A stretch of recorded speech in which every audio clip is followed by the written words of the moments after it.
¿Cómo se puede llegar al conocimiento de la existencia de Dios? Es decir, existen caminos que permiten acceder a una realidad que no vemos con los ojos, que no tocamos con los sentidos, pero que experimentamos dentro de nosotros de alguna u otra manera que existe. Hay alguna vía o algunas vías que nos permitan llegar a esa realidad desconocida para tanta gente, pero que, como digo, se intuye de alguna u otra manera. Veremos a continuación que efectivamente hay caminos diversos para acceder a la existencia de Dios. En primer lugar,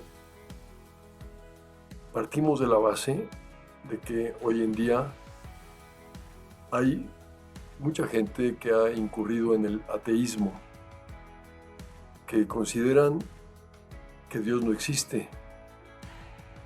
Pocos quizás sean los que lo afirman de una manera puramente teórica, con una argumentación que lleve a ese convencimiento de que Dios no existe.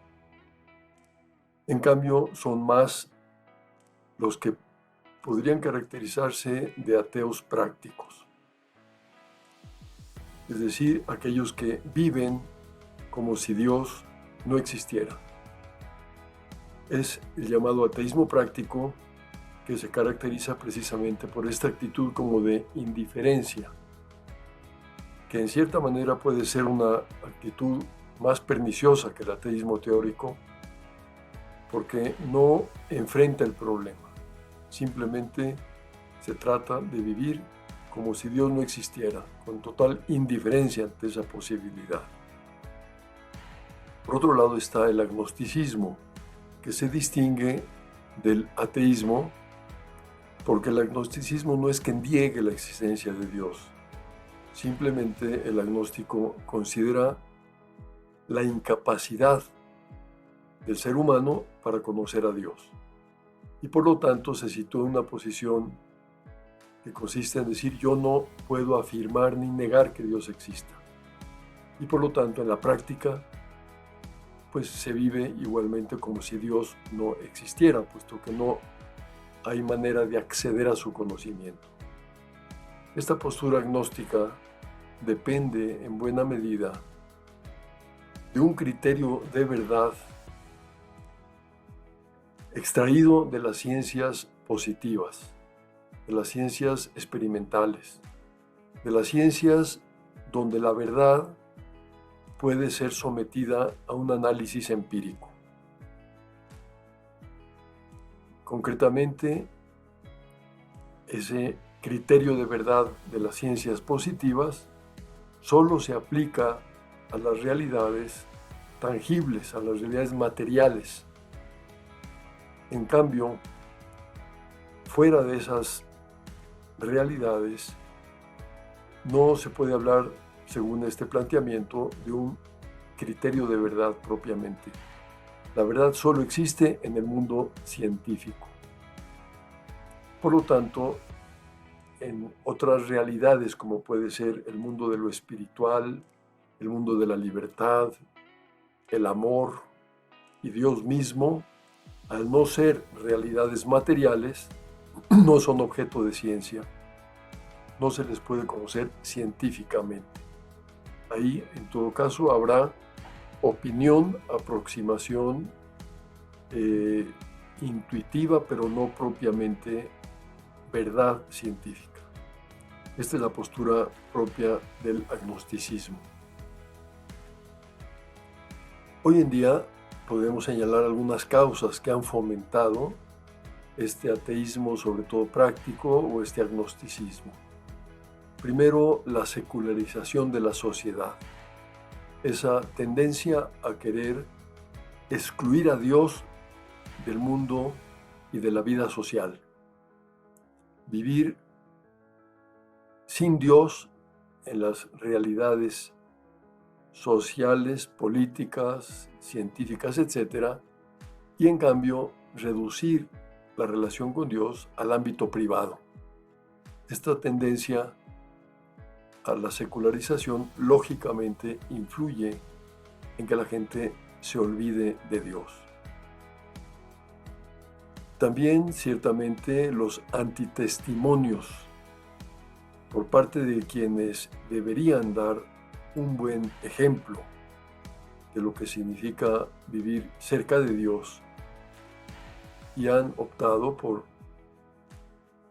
un comportamiento contrario, incongruente, que niega en la práctica esa creencia.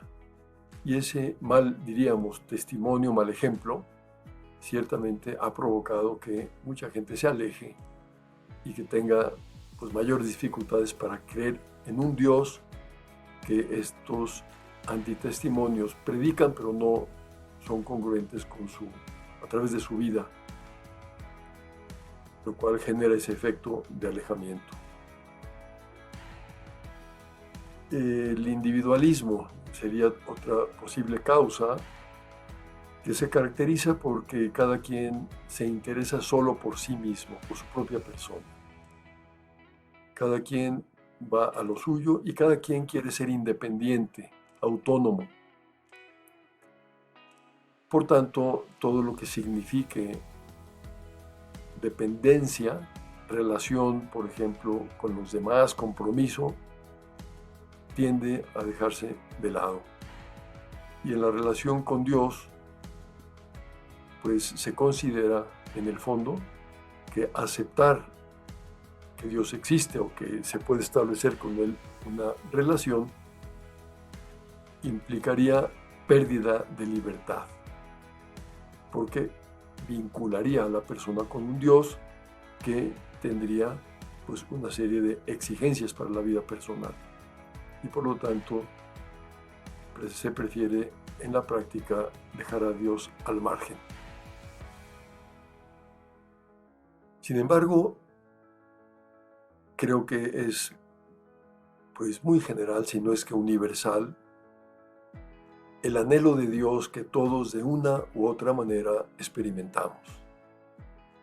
Un deseo de algo grande, de llegar a un ser superior, de contar con algo que está más allá de lo que podemos tocar, de lo que podemos conocer directamente por nuestros sentidos. Por ejemplo, la experiencia de vacío interior que viene cuando uno ha puesto su meta para ser feliz en cosas materiales, en las riquezas o en el éxito de la vida profesional y finalmente se logran esos objetivos, pero interiormente se experimenta un vacío.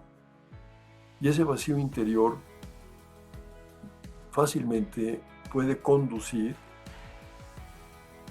a sentir la necesidad de algo que está más allá de lo inmediato, porque aquello se ha visto que no sacia, que no llena, y entonces pues de ahí puede surgir ese anhelo de Dios, esa búsqueda, esa sed de infinito.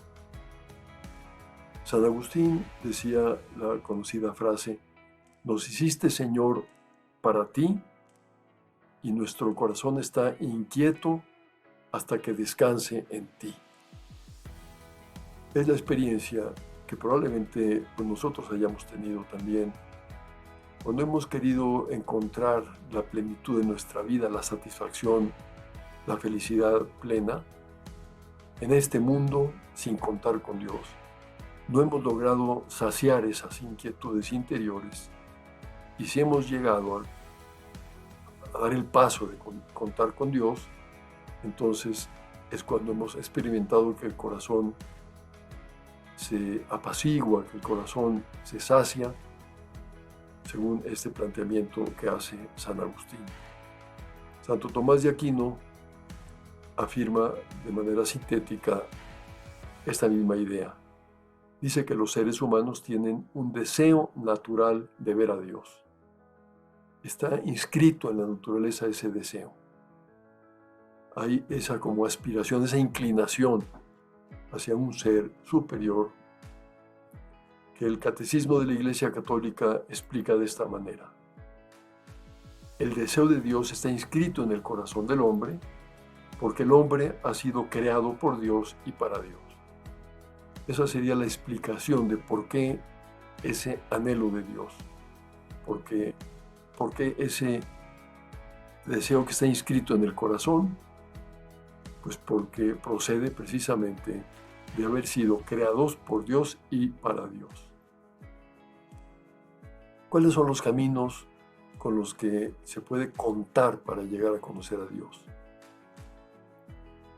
Uno de ellos es el conocimiento espontáneo. Luego me detendré en cada uno de ellos, ahora simplemente los menciono. Otro, el conocimiento racional, y el otro, el conocimiento de fe. En la encíclica Fides et Ratio, Fe y Razón, de San Juan Pablo II, se dice que la fe y la razón son como las dos alas con las cuales el espíritu humano se eleva hacia la contemplación de la verdad. Esta frase se refiere a que para llegar a la verdad plena, no basta con la sola fe ni basta con la sola razón. Un pájaro no puede volar con una sola ala, necesita de las dos que complementándose conducen al vuelo, a alcanzar incluso grandes alturas. Por eso, fe y razón, conocimiento racional y conocimiento de fe, son complementarios. Comienzo pues señalando lo que significa ese conocimiento espontáneo. Tal vez todos tengamos conocimiento de personas que sin mayores estudios, sin mayores profundizaciones en estos temas, creen en Dios porque les parece lógico que exista, porque lo ven a partir de las realidades que observan en este mundo y también a partir de sus experiencias personales.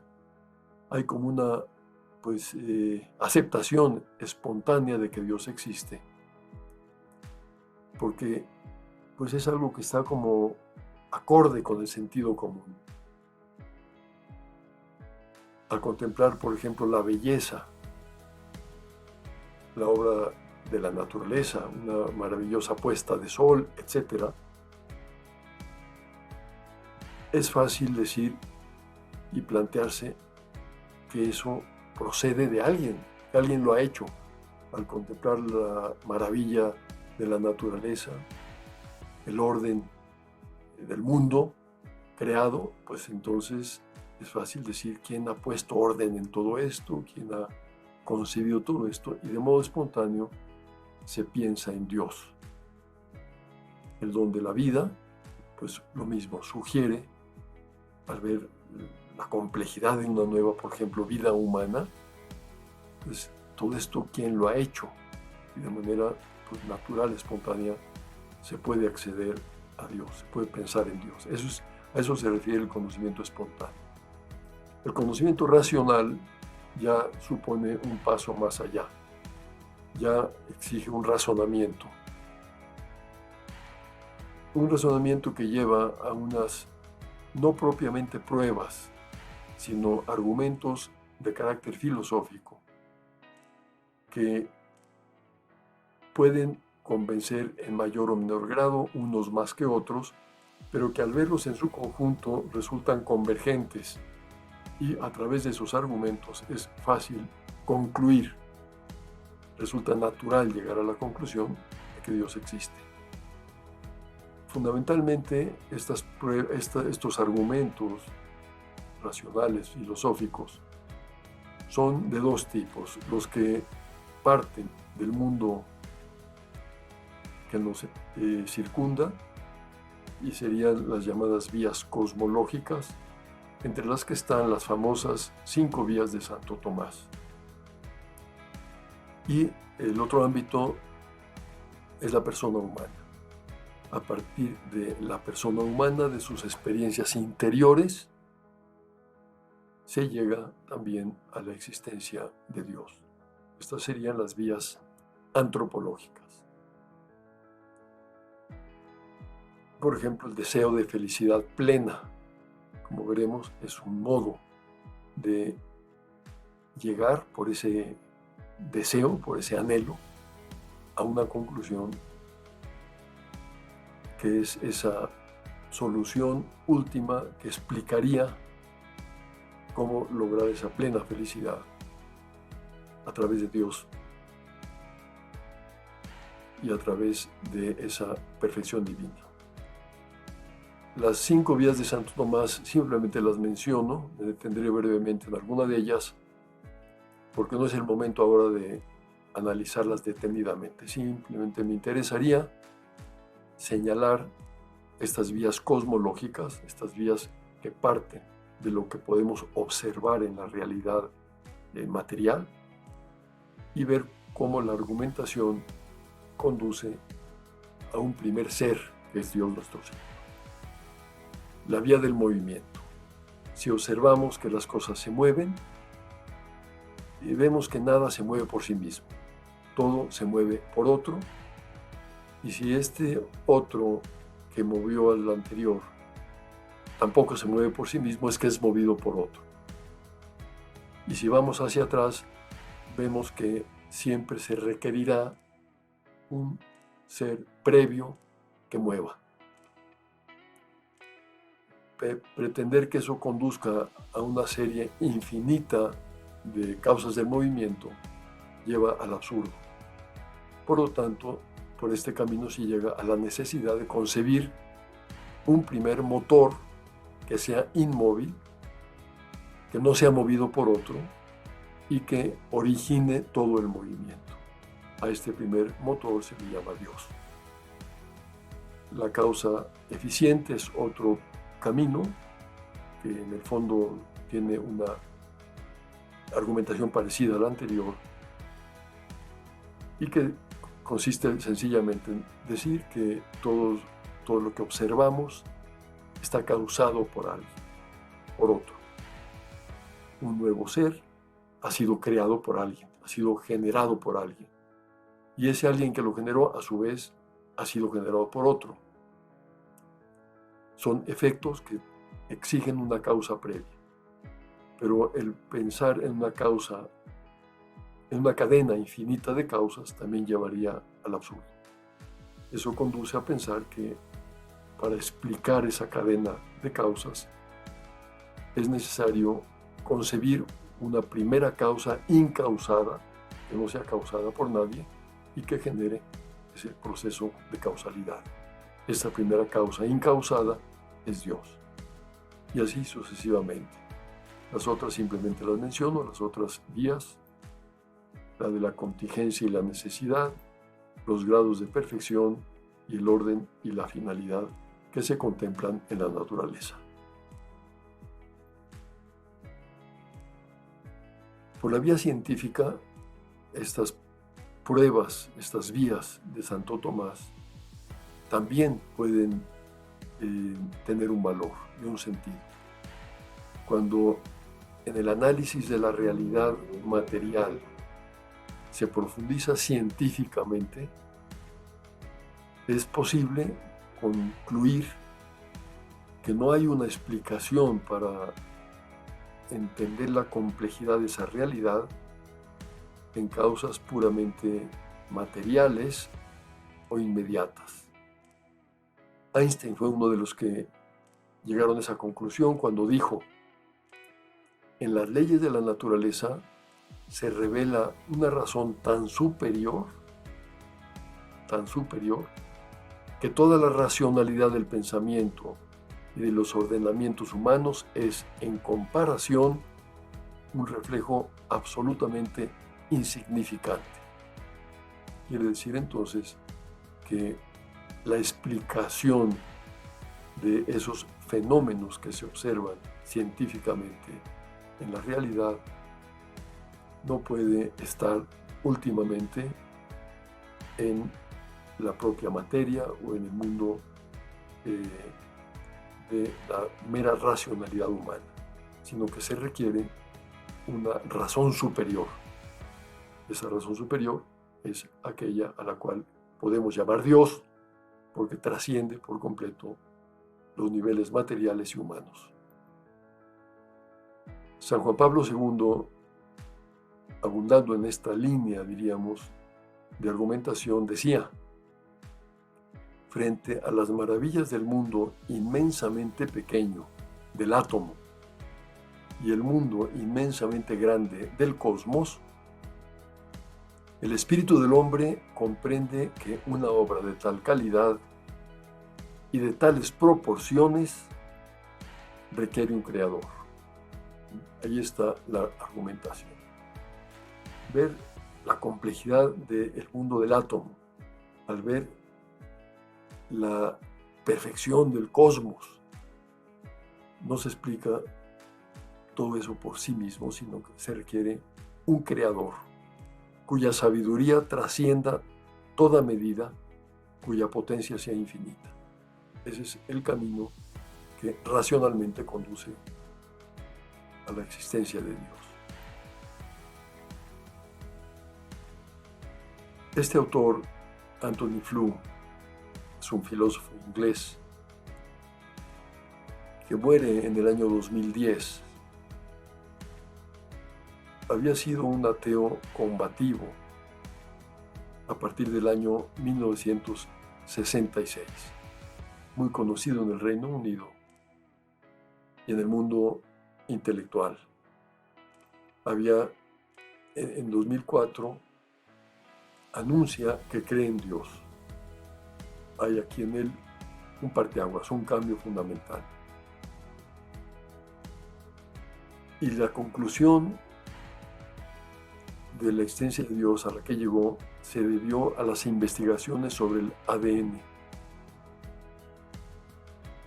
Porque ahí se dio cuenta de que el surgimiento de la vida exige una inteligencia superior. No se puede explicar el surgimiento de la vida desde la sola materia. Concluye concretamente diciendo: la vida y la reproducción se originaron en una fuente divina. Aquí se ve pues cómo la ciencia no solo no está reñida con la teología, con la fe, con lo sobrenatural, sino que puede ser camino que conduzca racionalmente al mismo resultado que llevaría la fe, a concluir que existe una fuente divina, es decir, un Dios que explica ese surgimiento de la vida. También es otro argumento la belleza. San Agustín, de una manera un tanto poética, lo expresaba de esta manera, de esta forma: interroga a la belleza de la tierra, del mar, del aire amplio y difuso. Interroga a la belleza del cielo. Su belleza es como un himno de alabanza.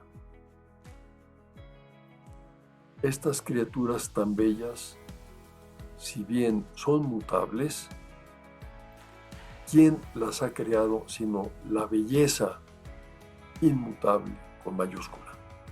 La belleza inmutable, es decir, Dios.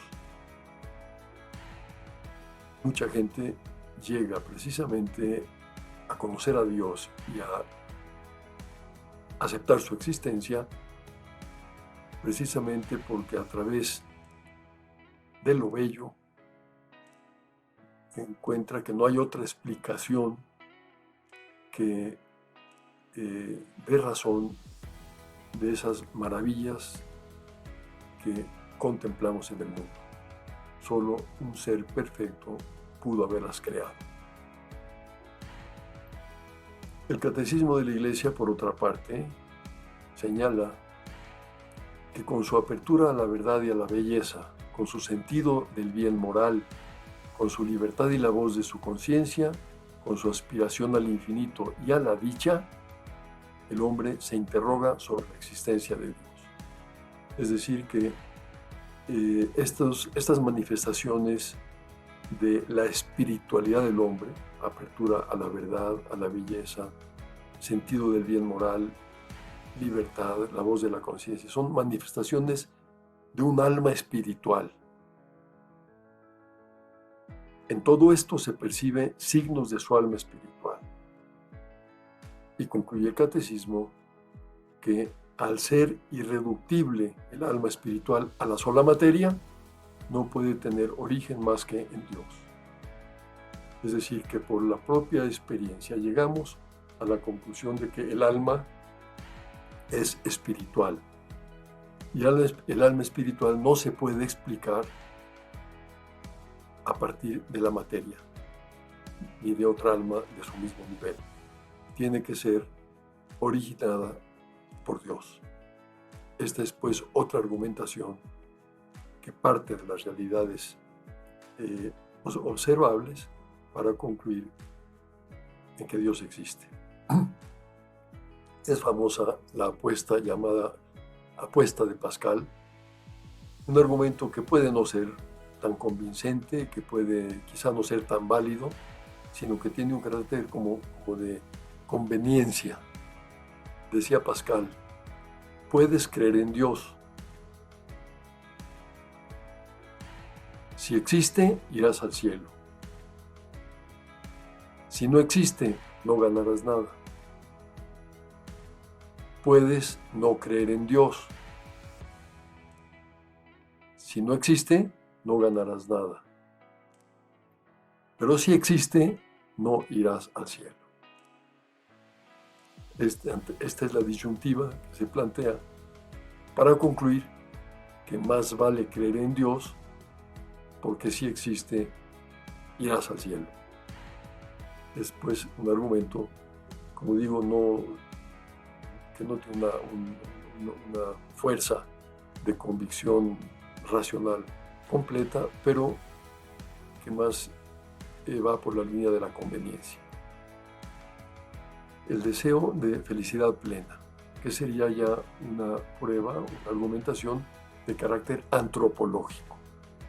Esa experiencia interna que todos tenemos de desear la felicidad. Todos queremos ser felices.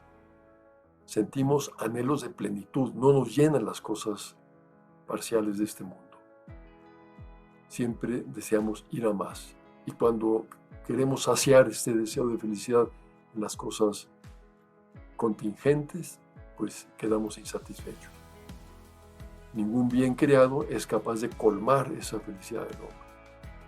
Hay un deseo que trasciende, que supera la riqueza que ofrecen los bienes creados, y por lo tanto esos bienes creados no pueden colmar esa felicidad del hombre. Y a partir precisamente de este deseo se concluye que solo Dios puede llenar el corazón. Va en la línea de aquella afirmación de San Agustín: nos hiciste, Señor, para ti, y nuestro corazón está inquieto hasta que descanse en ti, porque solo Dios puede saciar plenamente ese anhelo de felicidad que todos tenemos.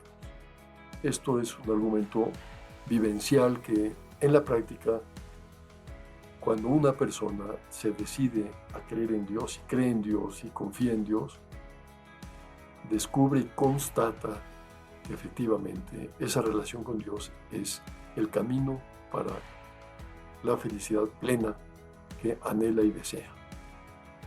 Este autor, Andrew Norman Wilson, inglés también, un novelista y articulista famoso en la prensa británica, nacido en 1950, vive todavía. Perdió la fe a finales de los años 80. Pensé, dijo, que ser creyente era algo trasnochado, como tanta gente por desgracia lo piensa. Y escribió un panfleto incendiario que se llamó Against Religion, contra la religión, un panfleto muy agresivo. y sorprendentemente en 2009 anunció su regreso a la fe cristiana. ¿Qué fue lo que le movió a creer?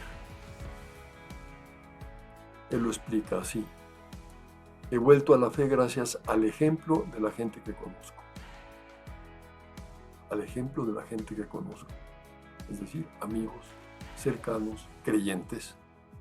Su ejemplo lo movió a creer. Es otro camino.